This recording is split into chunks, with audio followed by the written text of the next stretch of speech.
आई आणि 2 भाऊ आहेत. कसं आहे?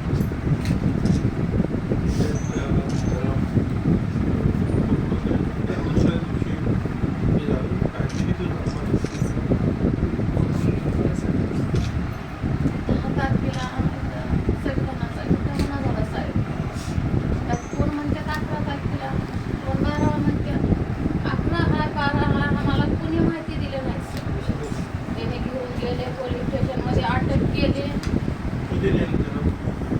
11 तारखेला म्हणते कसं विषय झालाय, हे दुसऱ्याच्या तोंडानंच ऐकलं सर.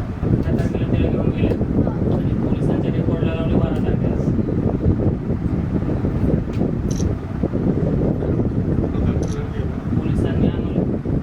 पोलिसांना आम्हाला कळवलं नाही. आम्ही होतो पुण्याला, भाऊ शिकायला होते, LLB शिक्षण घ्यायला इथं परभणीत शिवाजी लॉ कॉलेजला होता आणि 17 तारखेला त्याचे पेपर होते फायनल लास्ट इयर डिग्रीवरती जो ॲडमिशन घेतलेला होता LLB. त्याचं डेट झालं 15 तारखेला पोलिसांच्या मारहाणी. पोलीस पण 11 तारखेला अटक झाली, 15 तारखेला डेथ झाली आणि मृत्यू झाल्यानंतरच आईच्या मोबाईलवरती पोलिसांनी फोन केला. त्याच्यापूर्वी कोणीच आम्हाला कळवलेलं नव्हतं की बाबा असं आम्ही अटक केलं किंवा नाही. तर आईच्या मोबाईलवरती फोन केला पोलिसांनी आणि ते बोलले की तुमचं नाव काय, तुम्ही कुठल्या जातीच्या, तुमची मुलं कुठं राहतात, ते काय करतात. आई त्यांना सर्व उत्तर दिली. त्याने जात देखील विचारली. ते बोलले की तुमच्या मुलाचा मृत्यू हा हार्ट अटॅकमुळे झालेला आहे आणि तुम्ही परभणीमध्ये सिव्हिल हॉस्पिटलला या आणि तिथून तुम्ही पोलीस स्टेशनला या, तिथून सिव्हिल हॉस्पिटलमधून बॉडी घेऊन जा. मग आई म्हणली साहेब कसं काय झालं, माझ्या मुलाला 2 गोष्टी तरी बोलू द्या. तुम्ही असं कसं सांगताय माझ्या मुलाला हार्ट अटॅकमुळे मृत्यू झाला आहे, तुम्ही सगळं खोटं बोलता म्हणले. आणि ते साहेब बोलले की तुम्ही या नवामोंडा पोलीस स्टेशनला आणि सोमनाथची बॉडी घेऊन जा म्हणले.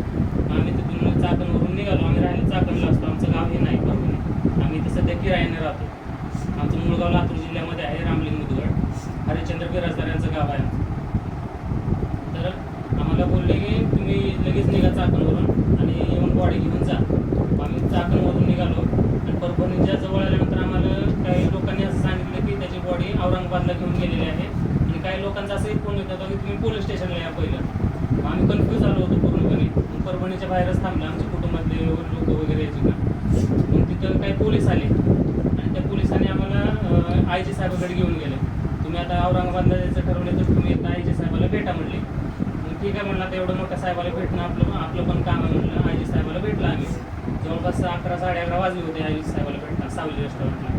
तिथं मग साहेबांनी आईजी साहेबांनी सांगितलं की सोमनाथचा मृत्यू हे हार्ट अटॅकमुळे झालेला आहे. ते म्हणले श्वसनाचा कसला आजार होता का सोमनाथ. आई म्हणले कसला आजार नव्हता साहेब, असं कसं म्हणताय तुम्ही हार्ट अटॅकमुळे गेला आहे, तुम्ही मारलं म्हणले माझ्या मुलाला. त्यानंतर अशोक गोरबांड अधिकारी आहेत LCBचे, त्यांनी तिथून उठले, दुसऱ्या माझ्याजवळ येऊन बसले आणि मला हळूच म्हणते तू कुणाचं नको ऐकू, तुला मी 50 लाख देतो आणि दोन्ही भावांना नोकरी देतो, शासकीय नोकरी, आम्ही मदत करतो सगळं. आणि आई म्हणलं, मी आईला सांगितलं साहेब ते असं बोलायला लागलं, म्हणलं काय पण पैसे देतो आणि नोकरी लावून देतो. आणि त्याने हे पण बोललं तू कोणाचं नको ऐकू, आईचं पण नको ऐकू म्हणलं त्या अधिकारी मला. अशोक गोरबांड नावाचे तिथं SP होते, सगळे अधिकारी होते पोलीस, पण त्यांनी कोणीच काय नाही बोललं. हा माणूस एकदम हळू माझ्या जवळ येऊन बसतो आणि तसं मला सांगतो की तुला 50 लाख देतो, नोकरी लावून देतो. त्यानंतर त्याचं ऐकून घेतलं. आम्ही औरंगाबादला गेलं आणि सकाळी पोचलो होतो आम्ही 6-7 वाजता आणि PM झालं. PMला पण 4-5 घंटे लागले आणि रिपोर्टाला मी पोलिसांच्या मारहाणीमुळे मृत्यू झालेला आहे, म्हणजे शॉक फॉलोइंग मल्टिपल इंजुरी असं रिपोर्टमध्ये आलं होतं. शॉक फॉलोइंग मल्टिपल इंजुरीज तो रिपोर्ट पूर्णपणे व्हायरल झाला त्या क्षणामध्ये. मग आम्ही ठरवलं होतं की माझ्या भावाचा जिथे मृत्यू झालेला आहे तिथं आम्हाला अंतिम संस्कार करायचा आहे. मग आम्ही त्यांना म्हटलं आहे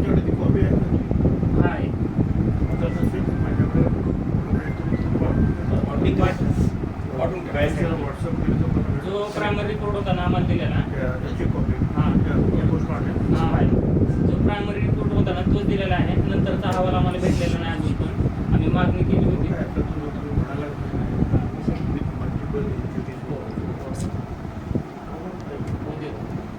त्यानंतर आम्ही बॉडी इकडे घेऊन यायचं ठरवलं. मग आम्हाला अंबड पाचवडा चौक आहे तिथं बऱ्याच पोलिसांनी अडवणूक केली आमची. मग आमच्यावरती दबाव टाकला की तुम्ही बॉडी गावीला लातूरला घेऊन जा, नाही तर पुण्याला घेऊन जा, तुम्ही परभणीमध्ये नका आणू. आणि परत तिथल्या ॲम्ब्युलन्सच्या ड्रायव्हरला 2 तास पळवले पोलिसांनी. मग ॲम्ब्युलन्सचा ड्रायव्हर 2 तासानंतर आला. त्यावेळेस तो गाडीत बसण्याच्या मनस्थितीमध्ये नव्हता, पूर्णपणे घाबरलेला होता ड्रायव्हर तो ॲम्ब्युलन्सचा. बसतच नव्हता तो गाडीत. मग तिथल्या लोकांनी पण त्याला काही म्हणजे बस रिक्वेस्ट केली ॲम्ब्युलन्सच्या ड्रायव्हरला, बाबा बस असं करू नको. तर तो म्हणायचं मी गाडीत बसणार नाही, मला पोलीस हे करते ते करते असं म्हणायला लागला. 2 तासानंतर आला. आता एवढा 24 तास सेवा पुरवणारा माणूस कसा काय गायब होऊ शकतो, याचं पण त्यांनी चौकशी झाली पाहिजे. आजपर्यंत कुठल्याही पोलीस स्टेशनमध्ये कुठला माणूस जरी धरून अटक केले तर त्यांची कर्तव्य असते असावी. आई वडिलाला बंधुवाला कळवायचं. ह्या पोलिसांनी मला 4 दिवस माझ्या लेकराला अटक केले, ह्याने पकडले, माझ्या लेकराचं खून केले, तरी पण माझ्या लेकराला त्याने जिवंत असताना मला बोलायचं ह्याची कर्तव्य होती, फोन लावून द्यायची ह्याची कर्तव्य होती. साहेब, ह्या पोलीस लोकांनी मला कसलंही कल्पना दिली नाही, फोन केले नाहीत. माझा पोरगा अनाडी नव्हता, माझा पोरगा शिकलेला होता. 17 तारखेला पेपर होती, 17-18 तारखेला माझ्या लेकराचं साहेब लास्ट पेपर होतं. त्याचं MA BEd इकॉनॉमिक्समध्ये झालेलं होतं. त्यानंतर तो MA BEd झालेलं होतं. हे त्याचे हँडरायटिंग आहे. हे बघा, MA BEd एज्युकेशन झालं. त्यानंतर पेट क्वालिफाय झालेलं होतं औरंगाबाद युनिव्हर्सिटीचं. याच्यामध्ये इकॉनॉमिक्समध्ये तो PhD करणार होता. LLB झालेलं, हे नंबर लागलेलं होतं त्याचं. सगळे डॉक्युमेंट व्हेरीफाय झालेले होते.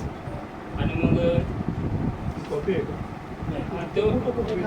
त्याची कॉपी मी आहे.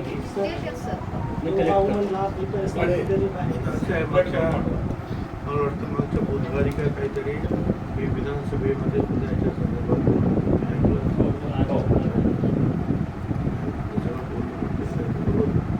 आणि काही लोक ते बरोबर नाही. देशमुख काय सूर्यवंशी काय आणि ते बाकीचे जे आहेत काय ते सोडताना आपण सगळी माणसं खूप बोललो. परत मला संदेश मिळाला